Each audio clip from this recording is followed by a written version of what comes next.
Hi everyone, this is our channel, Around My Story. Please like, share and subscribe. Do you remember me? Probably not. I'm the girl that can see the future from Wendy's story. I cannot use my real name for safety purposes. For now, call me Sarah. I might have sounded evil or even crazy in Wendy's story, but believe me, this is not even close to the truth. Let me tell you about myself. I come from an extremely strict family. I'm not allowed to have friends, I'm not allowed to leave the house except for school, and I'm barely allowed to access the internet. I live with my mom, my dad, and my much younger brother. I wouldn't say we're homeless, but we are poor. I discovered my power when I saved my mom's life one time. I was only a kid, and we were picking up my brother from daycare. Right before my mom crossed the street, I blacked out and had my very first vision. I ran out of the car and screamed for her to stop. The second she froze in her place, there was a car accident. She could have died. She cried and hugged me, but never cared to ask how it happened. We're not a close family, so I never told anyone. I kept having those visions ever since. Years later, I learned how to control them.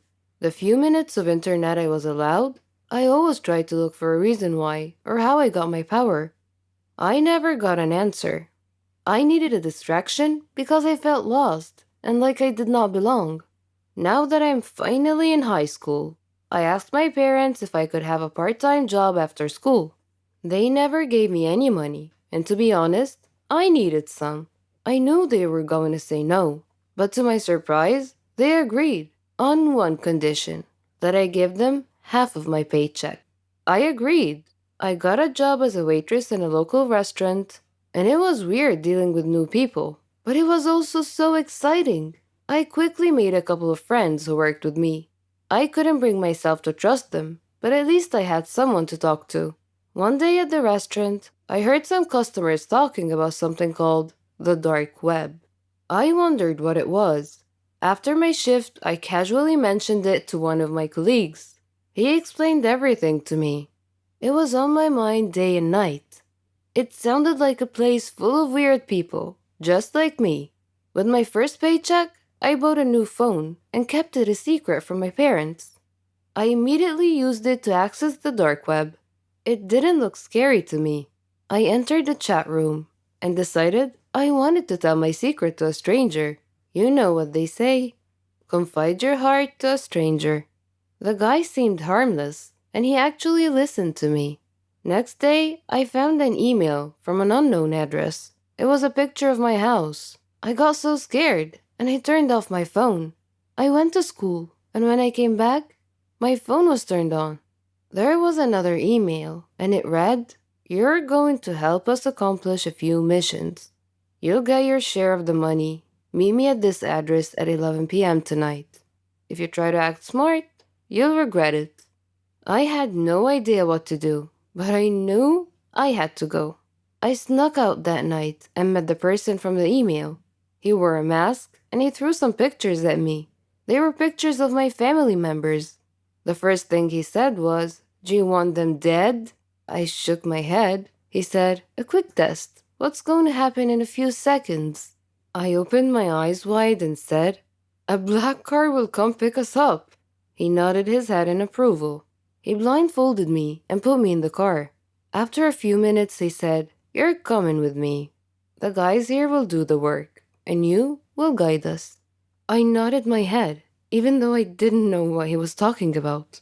Much later, they drove me back to the same address, gave me some cash, and threw me out the car.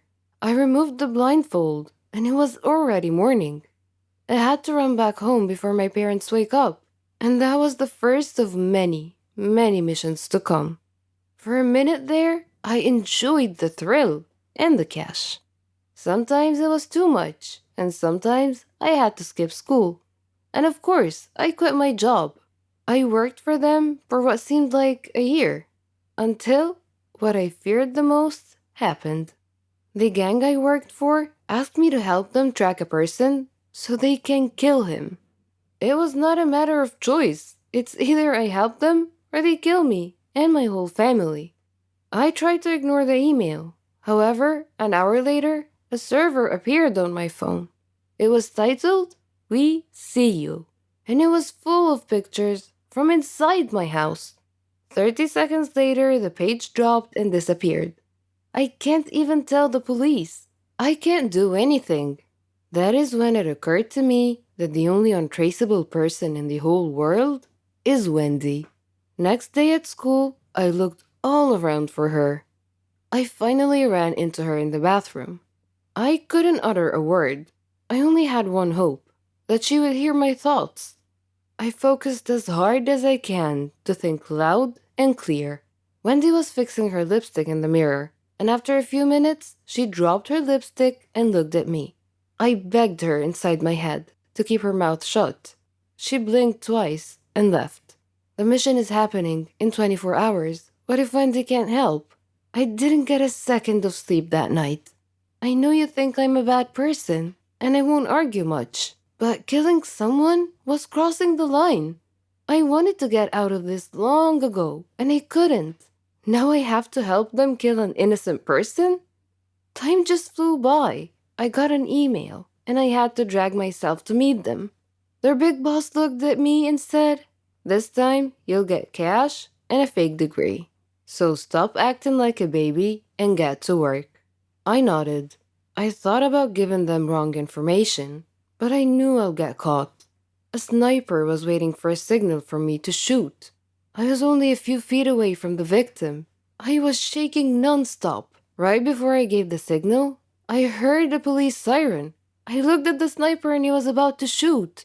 I jumped and knocked the innocent man down, but I got shot in the arm. In the blink of an eye, the gang disappeared into thin air. Police called paramedics, and to my surprise, Wendy was here. She practically saved my life. Or are they going to find me and kill me and my family? The police confiscated my phone. My wound was properly taken care of, and they called my parents. To this point, I was not interrogated yet. My parents came, and they couldn't look me in the eyes. A police officer explained what happened, and told them, "She's staying with us until further notice." And they all left. Well, except for Wendy. Her dad was cool enough to let her stay with me until police asked her to leave. She looked at me and said, "You owe me one, gangster." And we both laughed. A police officer came and informed us that Wendy will have to stay here as well, for her own safety.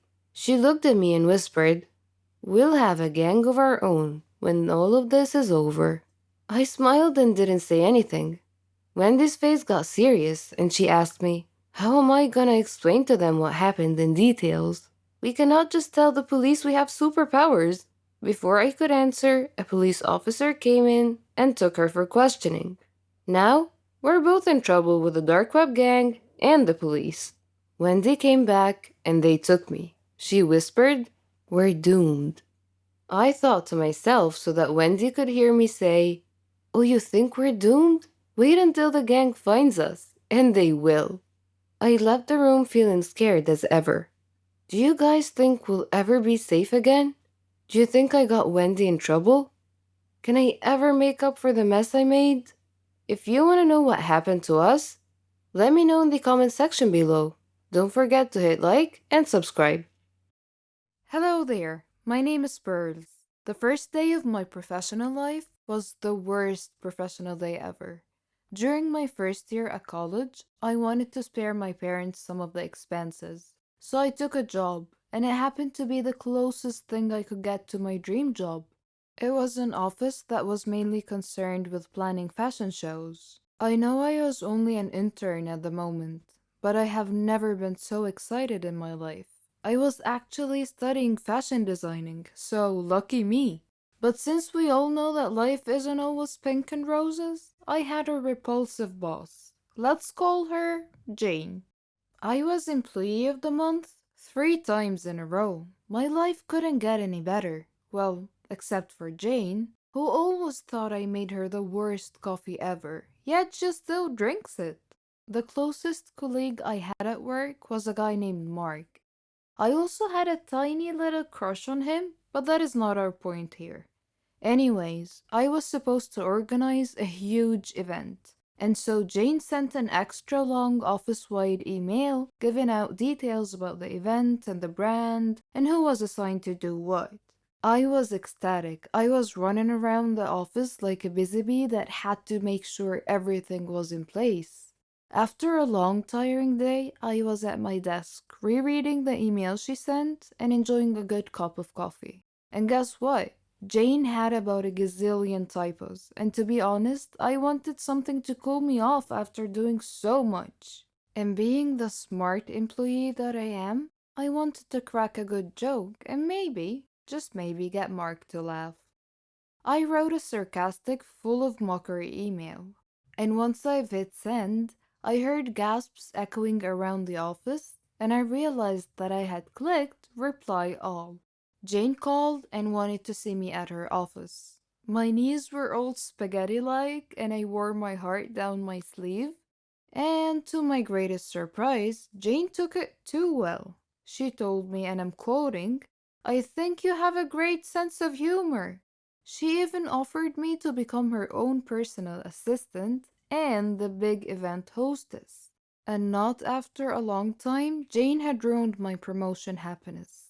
She showered me with paperwork that I had to stay up until 1 in the morning to get done. And when the big day was finally here and I was getting ready for the event, I got a bit too excited and I went to the office all dressed up. I saw Mark and tried to act as smooth as I could. Well, I tripped over and I ripped off my dress. Jane came out of her office at the same exact moment, and again she saved my life. She lent me one of her super expensive dresses that I'm sure it cost her a big fortune. And that, my friends, was one mistake that I have totally nailed.